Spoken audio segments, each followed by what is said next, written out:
Well, it's my absolute privilege to be chatting with Professor Fiona Wood. We'll be talking a little bit about what CCI looks like in terms of Fiona's world and research and the amazing work that she's done. So yeah, we hope that you enjoy the conversation that's to come. Could you tell us a little bit about yourself as a person, but also a researcher and clinician? Well, I guess I'm a plastic and reconstructive surgeon. I've been a doctor since 1981. That ages me significantly. And I've been a researcher all the way along. I have a great belief that with the education and training we have, it's our obligation and a real responsibility to add to the world's knowledge. But I'm a mother of 6. I am a sports nut, a science nerd, and I'm a consumer because I have had more orthopaedic surgery than I would have liked, to be perfectly honest. Yep. Yeah, so I think I look at this whole situation from many aspects, and of course through your children and through your extended family. Yeah, so I think we're all in this together. So we absolutely know, and the CCI program knows, that you are such an advocate for the involvement of people with lived experience in research. But why do you think it should be and is an essential part of research? Well, I've said I'm a card-carrying nerd, you know, and so I like to know. I like to know why. I want to know what's at the edge of knowledge, and there is so much to know, and there are hundreds of things to do. But what's the most sensible? And sometimes for kind of a card-carrying nerd, you can get down this rabbit hole and you think, oh, well, maybe that's really interesting, but how can I make use of that? Yes. So I've been very aware all the way through my career that, you know, despite there being so much science and tech out there that is really intrinsically interesting, what we need to do is focus it on a problem that we seek to solve in the clinical arena. Yes. And who owns that problem is the patient. Yes, and absolutely. so for me, it's always been there, is like trying to understand how to reduce that suffering. And to do that, you have to have a level of empathy, to understand the suffering from that side of the fence, but also ask the question, what was it like? Yeah, absolutely. What would you like to see different? Yes. What is the priority area? Fantastic. Often when I'm talking to researchers or clinicians, there's well, why should I bother? So I think you've touched on all of those things in terms of it's another level of information that if you haven't had that lived experience, it's the best way to find out. But also your experiences, have they been like, you know, a consumer, a person with lived experience telling you what to do, or what's that relationship looked like? Oh no, I think relationships built upon respect and mutual understanding is the way to go. Yep. And I don't underestimate that the need to communicate. Because some of the time it may appear that where the rabbit hole I'm down with the team is like, what on earth? Yes. But just a moment. Yes. Because if I have this piece of information, these are all the dots I can join. Absolutely. So this blue sky out there, big tech, whether it be, for example, the iKnife. Yes. I'm working on the iKnife, and it has a capacity to look at real-time chemistry as you're cutting through something. Now, why? Well, so that I only do one operation. Yes. Is that an appropriate thing? Absolutely. Yes. In our conversations with consumers, that would make sense. Yes. You know, 6% of our patients have to have more than one operation. Yeah. Sometimes we can't avoid it, but could we? Yes. And here's an opportunity. Yes. And so that really hardcore chemistry can make a difference over here, but lots of dots to join, lots of hard work to do. It's the same as the 3D printer I'm working on. You know, lots of solid, really hardcore science, but if we could print skin, would people prefer skin than scar? Yes. Yeah, and that's, you know, because that's a focus area. But we know that's a focus area because we've spoken to people for many years and understanding the tightness, the difficulty, the itchiness. You know, skin is exquisite. I could talk about skin until you turn to dust. And when it's damaged, that actually has a profound effect on Yeah. individuals. You know, so I think it doesn't from a researcher perspective, this sort of being engaged with CCI doesn't mean to say you can't do your research. No. It means to say you can communicate the value of your research. Yeah. And I think that is a real important point, because it accelerates then the research building to make a difference to somebody Absolutely. at the bedside. Absolutely. And it's another lens, isn't it? Like, it's Yes. another addition Yeah. of information to complete a picture and or an experience. Absolutely. And whether or not it's skin or it's something else, that's wonderful. What would be, in terms of for researchers and encouraging people to look at involving people with lived experience using CCI, what would be your hot tip? What would be a great suggestion or a tip for researchers to take on board, to think in terms of either the how or the why to do it? What's something that you would recommend? One, it's not just a tick box. Yes. Two, you know people. Yeah. We are all connected. And CCI gives you a framework where you can, and to use that framework for the grants or whatever, very solid. Yeah. But start by asking your mum, your dad, your brother, your sister, your mate. Yeah. What do they think? Yes. And it practices a communication. It absolutely. You know, does. we're in this together. We all live. You know, we get up and go to the same coffee shop or whatever it may be. Yeah, You know, yeah. so tell people what you're doing. Yeah. You know, I ask questions. You know, I find that, you know, researchers, you know, may be a little bit shy to begin with, but once you've pressed a few buttons, they can't open stop. up. I mean, I know I can't stop talking about my research. Yeah. And so, do it. Yeah. And then people will ask you questions, and with that communication, you'll hone. Yes. Yes. You'll hone. Ooh, yeah, I hadn't thought about that. And how that's, to finesse it, yes. which direction to go, because there is hundreds of things to know, but what are the most important? Yes. There is that connection, isn't there? People are wanting, the people that we come in contact with at CCI program, and you obviously do on a day-to-day basis, everybody wants to make a difference. Yes. And that's the beauty, I think, I love that about CCI. Yes, I think that's a really important point. It's a little bit like, if I draw an analogy with fundraising. Yes. It's terrific if somebody comes and gives you $1 million, yeah? I'd like that. Fantastic. Oh, lovely. Job done. Yeah. All that sweat and tears. Yeah. However, we should not forget we need to give everybody the opportunity to give. Yeah. And, you know, like Telethon does this beautifully, Oh, yes? absolutely. You know, kids, mums and dads, everybody. We can all give $1. Or, you know, then the big corporates can give big dollars. Yes, yes. But it gives everybody the opportunity to give. And I think it's a similar analogy. CCI is giving people the opportunity to have a voice. Yes. We all have a voice in our health and our wellness. Yes. Yes. You know, the smart money's on listening, in my view. It is, and that's, you know, that ratio of 2 ears to 1 mouth. I do struggle with that sometimes. But I was just thinking, yes.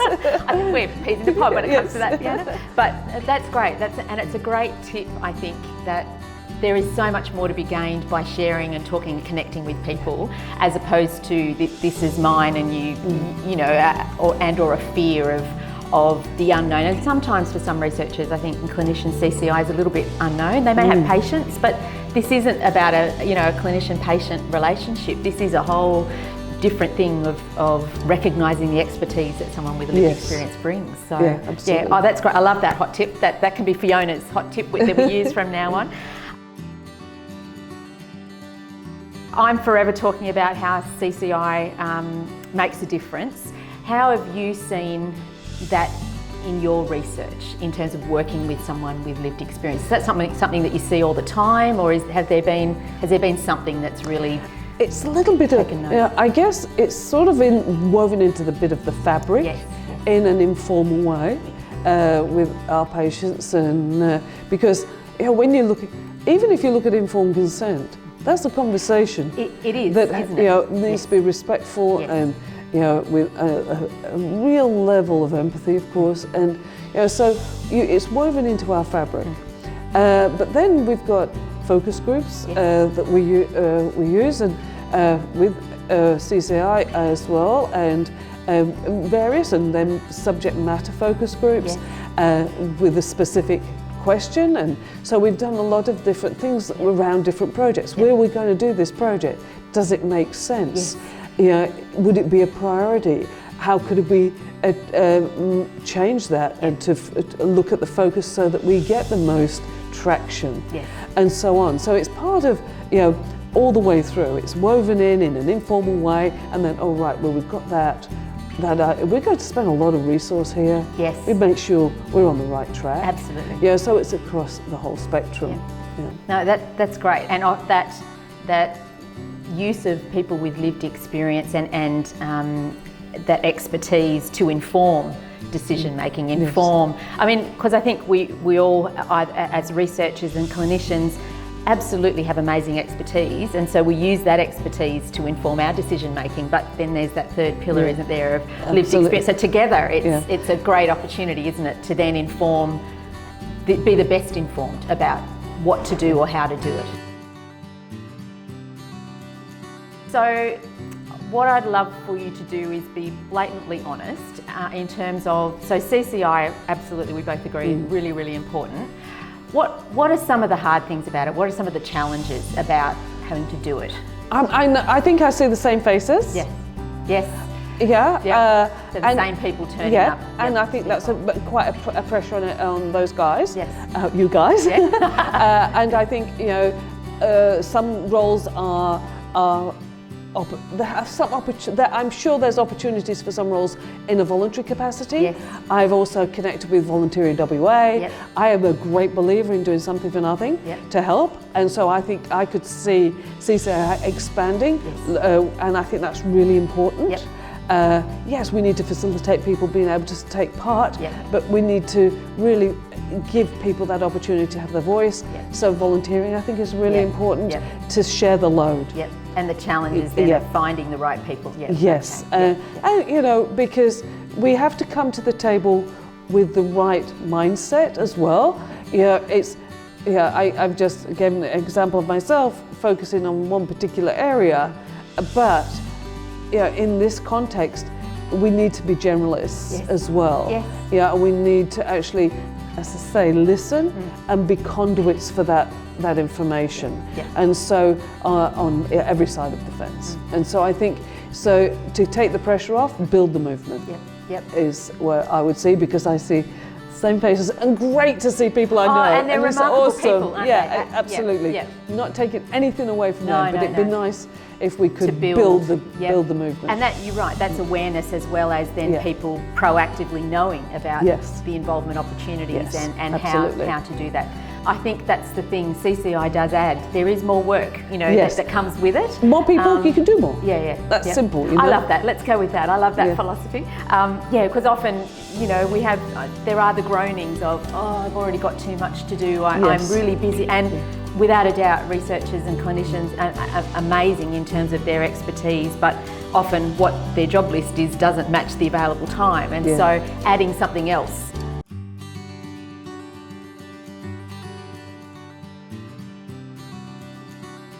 So in terms of CCI in the research sector, what do you think's the next big thing?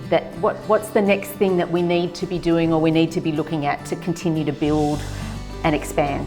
I think one of the things is to actually demonstrate that it's effective in its translation. Yes. I think there's one thing around the research and being a voice at the research table to focus a specific direction, but the next thing is to demonstrate it's to do the research around the system, and so that then it has not just the impetus to build, but the evidence base to build. Yes, absolutely, and that's that return on investment, so to speak.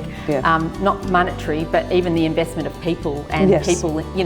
That two-way, you investing in them and them investing in you. And time. Yes. Time. Yeah, absolutely. The most valuable thing we have. Yeah, no, I agree. It's a hill that we're climbing, but we've yet to reach the peak. I don't think you'll ever reach the peak. No. It's a journey. Well, it is ongoing, isn't it? It's up, it's down. But it will be constant. Yes.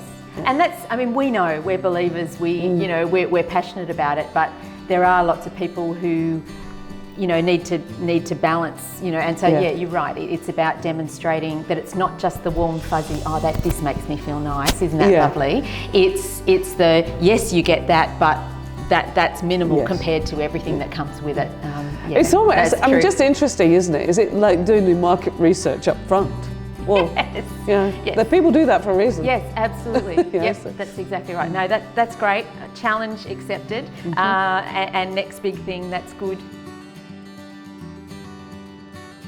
What do you think researchers need to know about CCI? So I think researchers need to understand it's here to stay.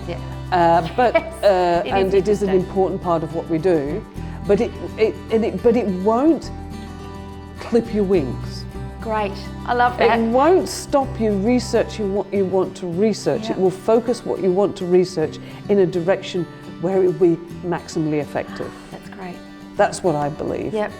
No, I love that. We might have to just keep playing that again and again and again and again. I mean, because it's a space that normally, isn't entered into, and so I think you're right. It's that balance that it actually helps, and improves what is already remarkable. Yeah. So last question, challenge that I give to you. So Fiona, you're in a lift with the Minister for Medical Research, the Honourable Stephen Dawson, and you're on the ground floor, and you've got 5 minutes to get to level 8 when you're both going to exit out. You might be going to the same meeting, I don't know, but so you've got 5 minutes. So what would your pitch be to Stephen Dawson about research in CCI? What's the message? What's that window that you want to grasp?